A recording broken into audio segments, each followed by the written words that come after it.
Wait lang, brother.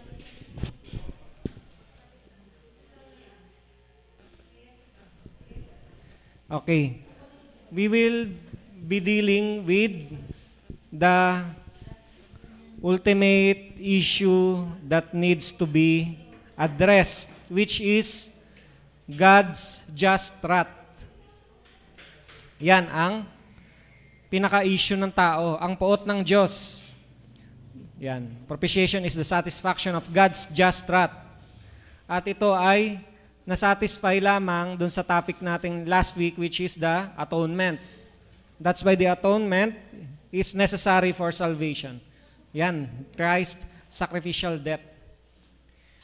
At ito yung sentro ng gospel. Alam niyo po, pagka mag-share yung maraming mga nakakasalamuhan nating mga Kristiyano, absent most of the time ang God's wrath sa pag-share ng message. Ito yung dahilan bakit kailangan ng salvation. Ang puot ng Diyos ay nasa lahat ng mga makasalanan and all of us are sinners.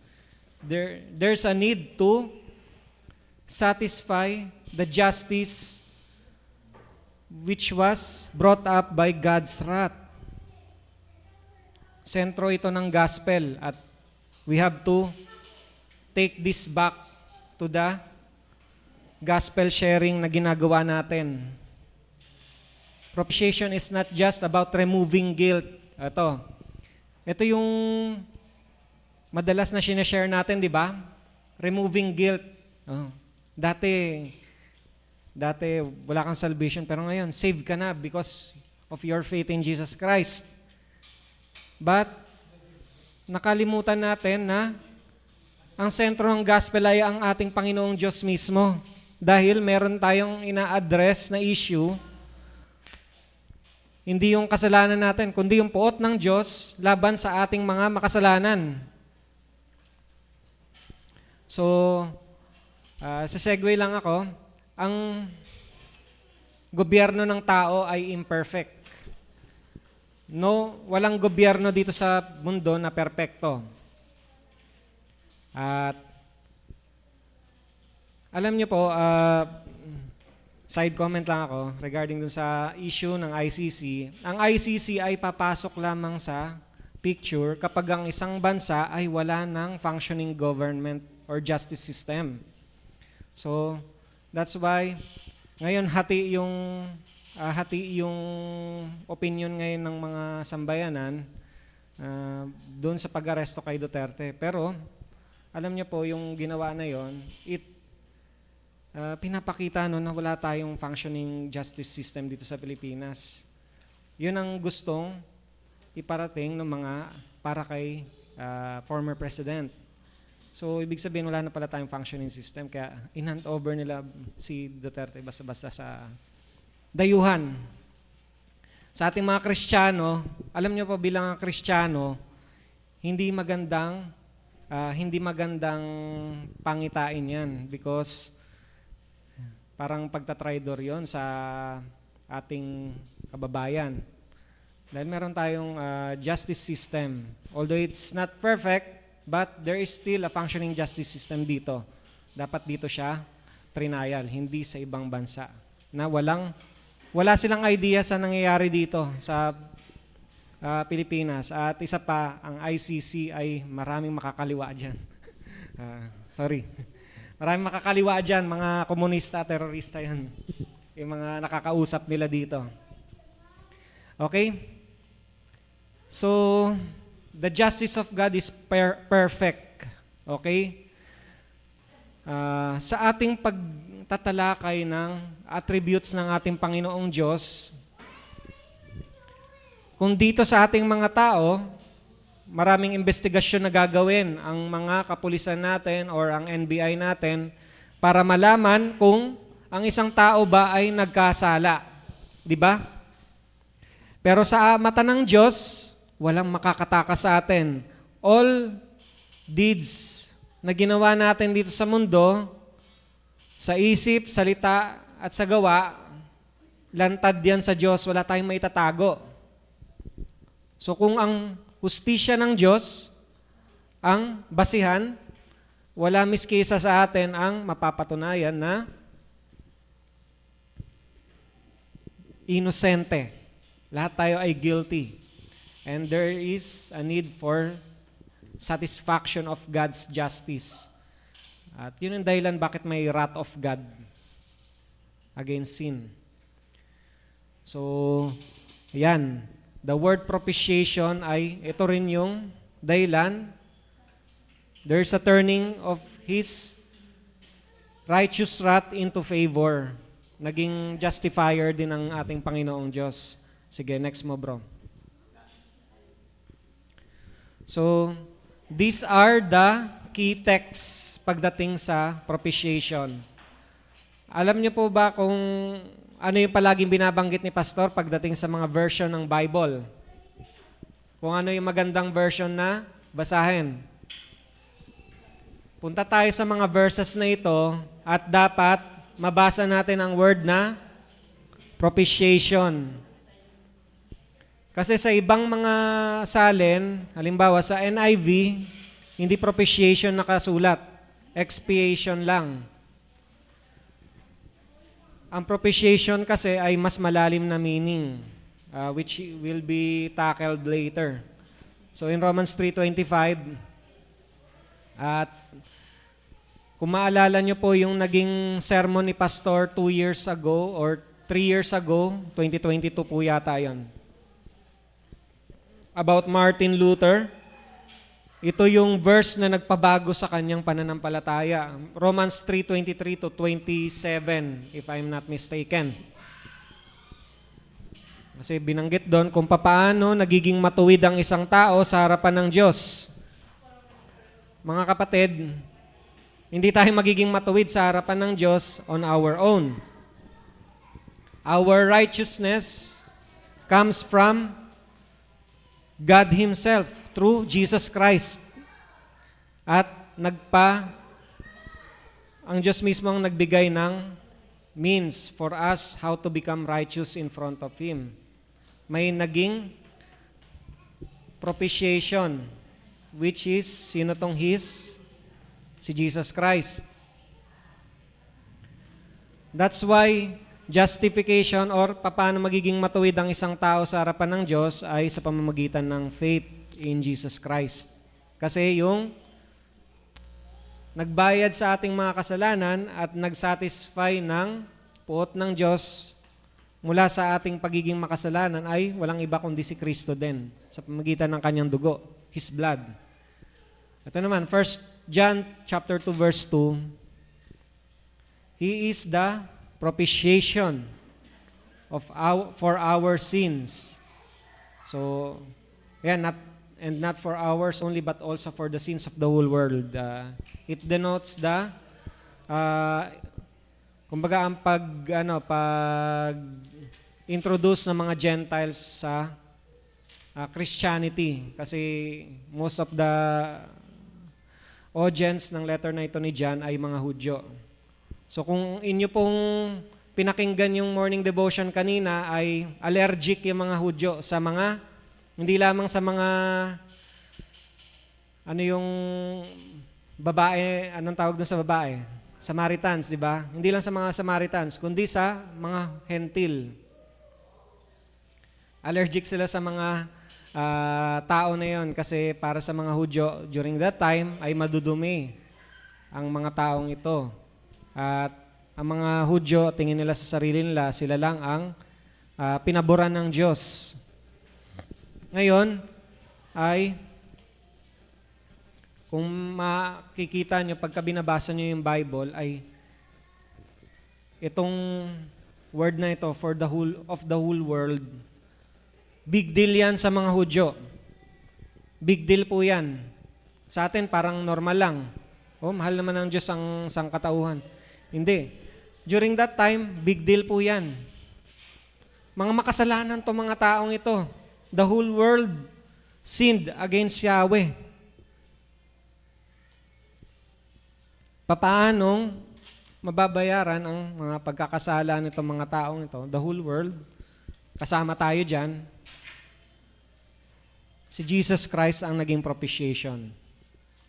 So, kung atin pong babalikan yung tinalakay natin nung nakaraang linggo, the atonement was the means for the propitiation, or mamaya ay titignan natin yan, yung simplified term ng propitiation ay pagpapahupa ng puot ng Diyos laban sa kasalanan. Yun lamang po yun. Okay? So, Hebrews chapter 2 verse 17, and then the word propitiation is a indicator also na maganda yung Bible version na ating binabasa. Kasi kumpleto siya. So, propitiation for the sins of the people.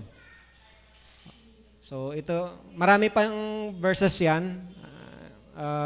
May na-miss yata akong verse dito about propitiation na banggit din sa New Testament.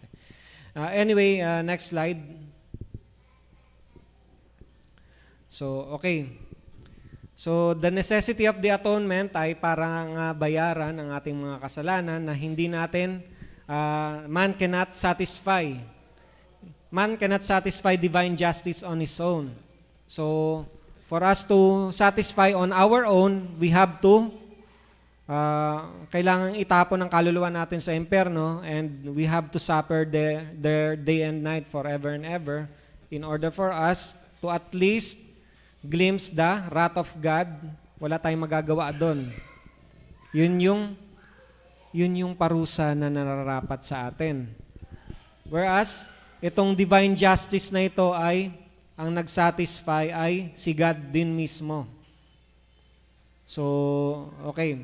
Bago tayo pumunta doon, remember that God is holy and just. Pag sinabi pong holy, ay wala kang makikitang miski isang kasalanan sa karakter na ito ng holiness ng ating Panginoon. So, anything na makikita natin sa Diyos ay perfect. No sin can be seen sa ating Panginoong Diyos. Pag sinabi namang just, pagka in-implement ng ating Panginoong Diyos ang kanyang hustisya, ay pantay din ito. Pantay-pantay. Kung ano yung hustisya na ipapataw ng ating Panginoon sa, halimbawa, sa akin, yun din ang hustisyang ipapataw niya kay Deacon Chad, kay Kendrick, kanino pa, kay Joshua, kay Paris, kay Pastor Andy. The justice that He will serve to all of us, pantay-pantay nating tatanggapin. So, sa mata ng Diyos, ang lahat ng tao na wala kay Kristo ay pantay-pantay na mga makasalanan. Lahat ng taong yan ay kondenado nga sa tingin ng ating Panginoong Diyos dahil wala miski isa dyan makakasatisfy ng divine justice na hinihingi ng Diyos. Ngayon, ano pong pamantayan? Magre-review tayo. Ano ang pamantayan na tayo po ay nasabing makasalanan? Bakit na sabi na makasalanan ang sangkatauhan? Ano yung salamin na ginagamit natin? O yan. 10 Commandments. Very good. So, ipinapakita ng law of God kung ano ang estado ng ating mga kaluluwa sa harapan ng Panginoon. So, the law of God states that man is sinful. Anong verse sa Bible yon? Review lang tayo. Anong verse sa Bible yung nagpapakita na ang tao ay makasalanan sa pamamagitan ng law of God? Romans din yon. Okay. Chapter 3. Dalawang verse.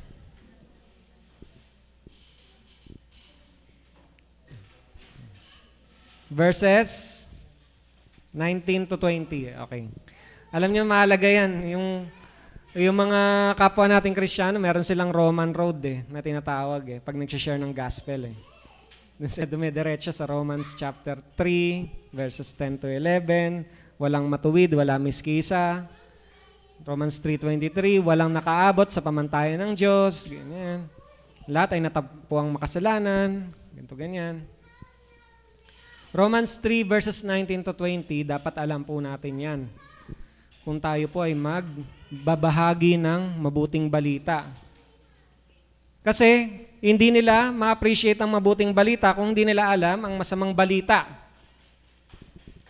Paano mo masasabing man is sinful? Anong verse ang gagamitin mo sa Bible? Dapat naka-anchor yan sa Diyos mismo. Hindi lang tao ang magsasabi na ang tao ay makasalanan, kundi ang Diyos mismo.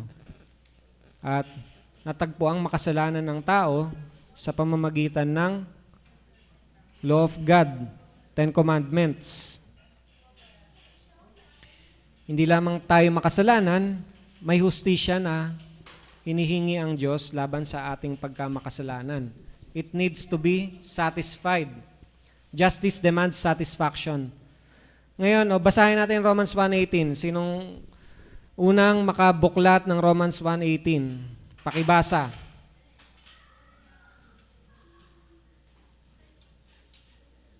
So kung ang Diyos ay walang tinatangi at pantay-pantay ang tingin niya sa lahat, anong nabanggit doon, Brother Rico?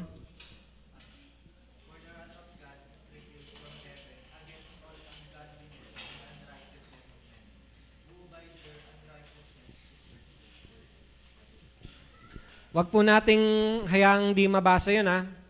Basahin natin on our own. So anong dalawang kasalanan ang binanggit doon? Ungodliness and unrighteousness. Sa 10 Commandments, ang ungodliness ay commandment numbers 1 to 4. 1 to 4. Huwag kang magkakaroon ng Diyos. Huwag kang lulod sa mga ribulto at imahe. Huwag mong gagamitan ng Diyos, ang pangalan ng Diyos sa walang kabuluhan. At yung pang-apat ay igalang mo observe the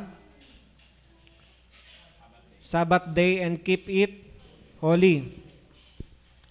At ayun yung ungodliness.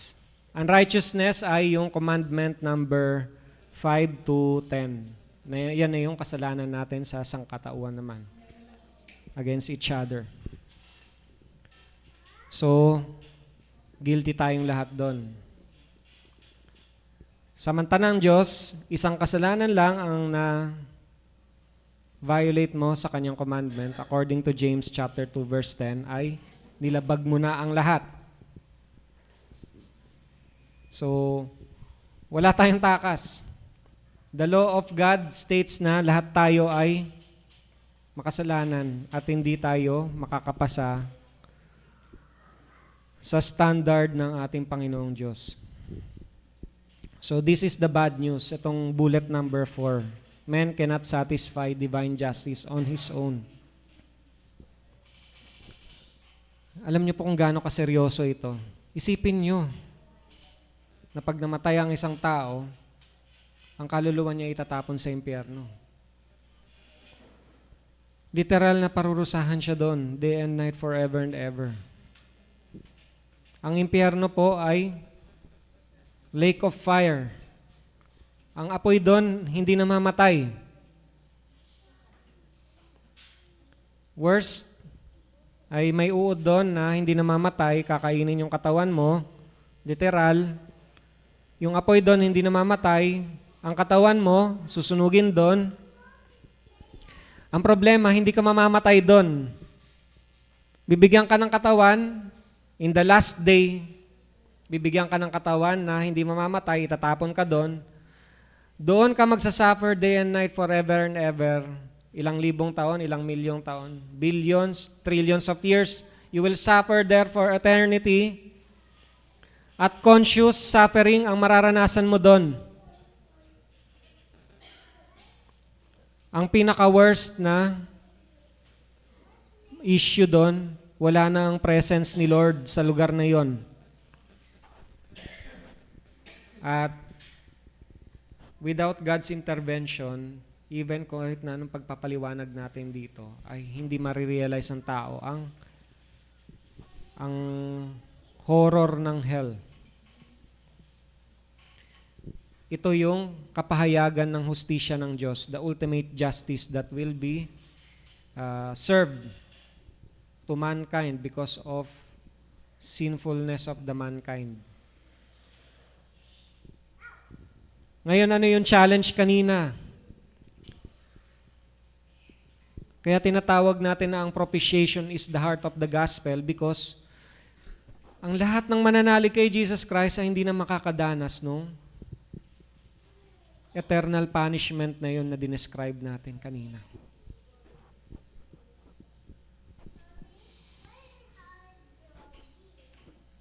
So, next mo, Brother Rico. Pero ito ay pag-aaral ng mas malalim kung paano natin ma-fully realize and appreciate ang ating Panginoong Sokristo pagdating sa kanyang atonement na ating tinalakay last week. Itong dalawang term na ito, propitiation and expiation. Expiation ay mostly ginagamit sa mga maraming Bible versions. Sa ating mga Reformed, mas ine-emphasize natin ang propitiation. Dahil ang central ng gospel ay ang ating Panginoong Diyos mismo. God is the offended party, tayo ang offender. We have to satisfy the demands of the offended party, which is our Lord Himself. Expiation, actually the expiation is the result of propitiation, in a sense. Pero madalas kasi itong gamitin sa mga Bible verses. Sa NIV, expiation yung ginamit nila eh. Tandaan nyo po mga kapatid, turo natin ang tao sa ating Panginoong Diyos. We have to remove any security na meron sila sa kanilang mga sarili. Ang ating sarili, kahit na anong yaman natin, kahit na anong buti natin sa mundong ito, hindi tayo makakaabot sa pamantayan ng Diyos. We have to make them realize that there is God's wrath. We have to make them realize na merong nakaabang na parusa sa lahat ng makasalanan. We have to make them realize na makasalanan ka, makasalanan tayo. At ang propitiation, ito yung nag-satisfy ng puot ng Diyos laban sa kasalanan. So, ito yon. Christ bore God's wrath personally, turning judgment into mercy. Kailan nangyari ito? Kailan sinalo ng ating Panginoong Hesukristo ang puot ng Diyos? Kailan yan? Ito yung tinatawag din nating Christ event. That was happened at the cross. Ayan yun, yung tinalakay din natin last week, di ba? When Christ was at the cross, 3 hours na naghihirap siya doon, hindi yung physical pain.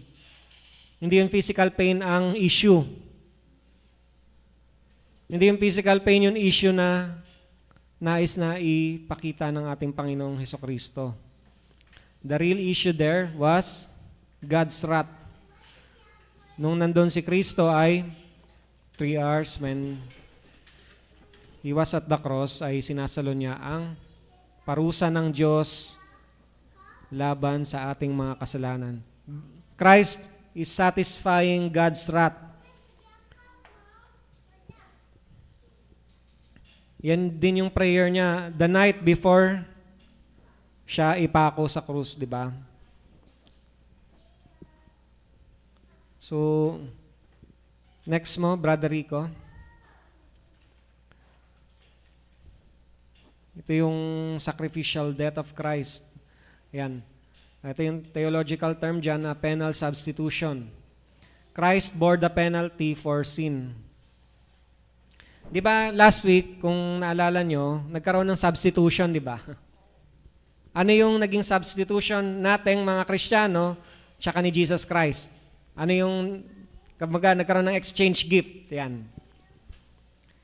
Ano yung, hindi naman natin sinasabing iniregalo natin kay Jesus Christ. Ano yung ibinigay natin kay Jesus Christ at ano naman yung binigay niya sa atin? Ano yung binigay natin kay Jesus Christ? The sin. Ano naman yung kapalit ng sin na yon? Yes, kaligtasan. Pero ano yun? Baby, ano yun? Nagtataas ka ng kamay. Okay, ano yun? Anong kabaligtaran ng sin? Letter R. Righteousness. Okay. So parang nagkaroon ng, anong tawag doon? Exchange gift, di ba? Ngayon, lahat ng mga nanalig kay Jesus Christ from past, present, and future, all our sin, according to 2 Corinthians chapter 5 verse 21, ay ibinilang kay Kristo. Kaya tinawag doon, ibinilang siyang makasalanan. But, hindi siya naging makasalanan ha. Ang ginawa doon, ibinilang siya na makasalanan dahil ang ating mga kasalanan, tandaan nyo, kasalanan ni Brother Rico, kasalanan ni Sister Arian, kasalanan ni Sister Mia, kasalanan ng nating mga nanalig kay Jesus Christ ay, ayan, the penal substitution, pinatong kay Jesus Christ. At si Jesus Christ na walang kasalanan, yung righteousness niya ay atin namang tinamo. Hindi tayo makakapasok sa langit, hindi tayo patatawarin ng Diyos, hindi tayo gagawing walang kasalanan, hindi tayo mapapawalang sala kung tayo ay unrighteous beings. Dapat may righteousness tayo.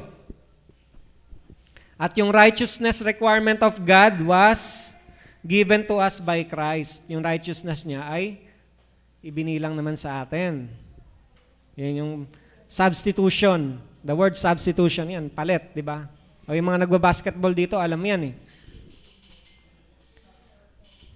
So, sabi nga in Hebrews, kailangan ng dugo para sa remission of sin. And this blood, kaninong blood ito? Kaninong dugo ito? Kanino? Pakiulit mga kapatid, kaninong dugo ang means of propitiation? Kay Jesus Christ. His blood as means for propitiation. Ang dugo ni Kristo ay kailangan natin. Ang value ng dugo ni Jesus Christ ay eternal. Kaya ang lahat ng mananalig kay Kristo ay ang pangako sa John 3:16 ay ang lahat ng manalig sa Kanya ay hindi na mapapahamak at may buhay na nawalang hanggan. Tandaan nyo, mga kapatid, we have to be very patient when we present the gospel. Wag natin palang ibobombard kagad ng maraming information. Ha? Dapat we have to make them realize first of their accountability to God. Kaya actually itong topic na ito ay under pa rin ng dogmatics of God or theology proper. Wala pa tayo sa salvation at doctrine of Christ. Yung ginawa ni Jesus Christ ay voluntary sacrifice. Mercy yan, mga kapatid. Grace din yan ng Panginoong Diyos. We are nothing. Hindi tayo karapat-dapat na pagkalooban ng Diyos ng biyaya. Wala pong makikita sa atin ng Diyos para tayo po ay Kanyang kaawaan, mga kapatid. Pero voluntary yung sacrifice na ginawa ni Jesus Christ. Okay, next mo bro. Okay, the nature of God's wrath. Last 5 minutes po before we conclude. Yan yung kaibahan ng poot ng Diyos compared sa ating mga tao. tayo ang uncontrollable yun, hatred or anger natin eh. Pero yun sa ating Panginoong Diyos ay, ang term nga ni Pastor Jan ay, ano bang ginamit niyang term? Principled wrath. Okay. This is not an uncontrolled anger or revenge. Kumbaga, ngayon, moody ang Panginoon dahil moody siya. Galit siya ngayon, pero mamaya hindi siya ganon. Objective ang kanyang wrath. Ibig sabihin, basta ikaw ay isang nilalang na nag-violate ng law ng ating Panginoon, you are object of God's wrath. Irregardless kung sino ka, kung anong tribo ka nang galing. Basta kung ikaw ay, according to God's law, kung ikaw ay napatunayang makasalanan, you are object of God's wrath. You cannot do anything. You cannot do something about it. Merong objective truth about that, which is the law of God. Merong sukatan ng Diyos. Yung kanyang law. And this wrath is righteous and judicial response to sin.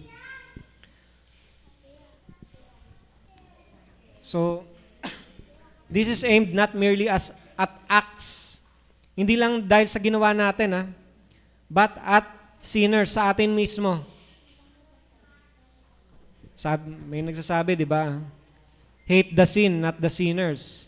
But the sinners is the recipient of God's punishment. Tandaan nyo, mga kapatid, pag mag-share ng gospel, dapat ma-realize nila yon. May parusa na nakaambang sa mga makasalanan. Hanggat hindi nila nare-realize yon, they will never appreciate the gospel. Okay? So God's wrath is real and must be dealt with. Yan. Nahum 1:2. Ayan. Bihira natin to mabasa, no? John 3:36. Yan. Okay. We know John 3:16. Pinuputol na. Hindi na binabasa yung 17 onwards. Sa 17 pa lang, sa John 3:17 pa lang nakasulat na doon, ang lahat ng hindi nanalig kay Kristo, mananatili sa kanila ang poot ng Diyos. John 3:36, kondenado na ang lahat ng nag-reject kay Jesus Christ. So they have to realize that also. Hindi lang John 3:16 ang gospel, merong John 3:17 onwards, merong John 3:15 backwards. They have to know that as well. Okay, next mo bro. Yan, covenant of redemption.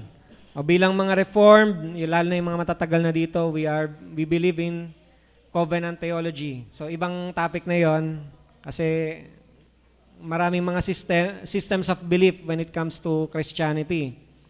Merong dispensationalist, yan yung mga naniniwala sa dispensation of grace, tapos merong church age, tapos may mga period pa yan sila. So, for us Reformed, we believe in covenant theology.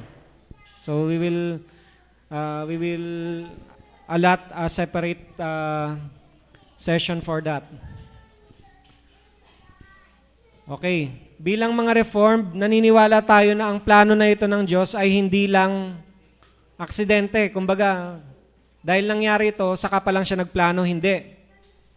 Ang plano na ito ng Diyos, ang redemption sa sangkatauhan ay eternal, part of His eternal plan. Yan sa Ephesians chapter 1. Pagbabasahin mo yan from verses 4 to 13. Yan yung eternal grand plan ng ating Panginoon na hindi matanggap ng mga non-reformed natin na mga kapatid. So, the Father sent the Son willingly. Hindi yan, kumbaga, dahil nagkasala lang ang tao, sige, bibigay ko na lang anak ko para maging propitiation sa ating mga pagkamakasalanan. Hindi ganon. Bago pa tayo nilikha sa mundong ito ay nasa plano na ng Father, Son, and Holy Spirit na ang Son ay bababa dito sa lupa, magkakatawang tao, at siya mismo ang magbabayad sa mga kasalanan natin. Pero hindi yan forced, hindi yan parang PowerPoint na, ikaw ang bababa sa lupa. Hindi ganon. Kalooban din yan ng anak. The Son offered Himself willingly. So, ang ginawa ng Diyos, the Trinity God, ay meron yan silang agreement to all of what will happen in our history. So lahat yan ay part ng eternal plan. In Ephesians chapter 1 verses 4 to 13 po nakalatala yan. Ayan. So ang ginawa ni Jesus Christ ay, Christ did not make God loving. Kumbaga, dahil lang sa ginawa ni Kristo ay naging loving ang Diyos. Hindi ganon. Instead, He displayed God's love through satisfying God's justice. We are not the main object of atonement, mga kapatid. Pagka pinag-aralan natin sa Old Testament, i-discuss yan ni Sister Ann, I think, in the later part of our morning devotions sa year na ito. Ang atonement po, ang object po ng atonement ay ang ating Panginoong Diyos. So, instituted yan ng Diyos sa panahon pa lang ni Adan. Nung nagkasala sila, ang unang atonement ay yung naging damit nila Adan. Saan kinuha yung damit nila Adan? Hindi dahon. Balat ng hayop. Ano kaya nangyari dun sa hayop na pinagkuhanan? Kinuha yung balat niya. Wow. Imbis na sila Adan yung pinarusahan, yung hayop ang pinarusahan. Kinuha yung balat ng hayop na yon at pinantakip sa hubad na katawan nila. So, it symbolizes sa atonement, pagtatakip ng kasalanan. So, tinakpan yung hubad na katawan nila Adan upang pagtakpan yung ginawa nilang crime against God. Yan. So, ang ginawa naman ni Jesus Christ, hindi lang niya tinakpan ang kasalanan nating lahat. He actually purchased us through His own blood. Binayaran niya talaga yung ating mga kasalanan. Whereas yung atonement sa Old Testament, wala talagang power to purchase us or purchase their sins. Symbolic lang po yun. Yung ginawa talaga ni Jesus Christ ang may kapangyarihan na magbayad ng kasalanan natin. So, pag mag-share ka, sabihin mo, binayaran ni Jesus Christ yung kasalanan mo. Pero ang issue doon, yung issue natin sa Diyos ay si Jesus Christ ang nag-solve. Unsolvable problem yung sin problem. Only Christ ang nag-solve ng problema na yon. He satisfied God's justice, yan. Romans 5:8-9. Sige, bro, next. So, it accomplished, its accomplishment is in eternal value. Ito yung isa sa 7 last words. It is finished, sabi ni Jesus Christ. Diyan. Hindi lang yan natapos na yung paghihirap ni Jesus Christ, ha? Ito ang kasalanan ng mga reliyon dito sa mundo. Ang dami nilang dinadagdag sa kaligtasan. Sabi ni Jesus Christ, it is finished. Ang natapos, nagawa ni Jesus Christ is natapos na niyang bayaran yung pagbabayad ng kasalanan. Hindi na tayo maghihirap. Naghihirap siya para bayaran ang ating mga kasalanan. Sinalo niya ang puot ng Diyos. The wrath of God against the elect is fully satisfied. So we put the word elect. Mag-election na. Ano yan? Yung elect dyan ay yung mga Kristiyano. So, pag sinabing elect, ito yung mga pinili ng Diyos bago palikain ng sanlibutan. Yan yun sa Ephesians chapter 1 verses 4 to 13. Bago pa nilikha ang sanlibutan ay may napili na ang Diyos ng mga ililigtas. At sila ang object ng atonement. Para sa kanilang atonement, sila ang recipient. Pero ang object ng atonement is God Himself, particularly His wrath against sin. So ang assurance for us believers ay, ang lahat ng nakay Kristo ay wala ng condemnation. Hindi na tayo kondenado because of our relationship with Christ. Okay, next mo bro. Bilisan na lang natin. Application, assurance. God's wrath is satisfied. We have peace. And this peace is, we have the peace of God. Because we have peace with God. Yan. We cannot have the peace of God if we don't have peace with God. So, peace, there is now peace with God kasi hindi na siya napupuot sa atin. Because of our relationship with Christ, nanalig tayo kay Heso Kristo bilang ating Panginoon na tagapagligtas. At ang lahat ng mananalig sa Kanya ay makakasigurado dahil si Heso Kristo mismo ang ating katuwiran at siya rin mismo ang nagbayad sa ating mga kasalanan. So, a gospel-centered life. Sa Kristiyano mo lang maririnig ang mabuting balita. Ang mga iglesia, pag mangaral yan, kami ang totoong iglesia. Ang di namin miyembro ay hindi maliligtas. Ganyan lang sila. Ang Roman Catholic, kailangan magpakabuti ka muna. Kailangan ka magdasal ng 10 ganito, ganyan. Ganon din sa ibang mga reliyon. Kailangan maging member ka muna ng mga religion nila bago ka maligtas.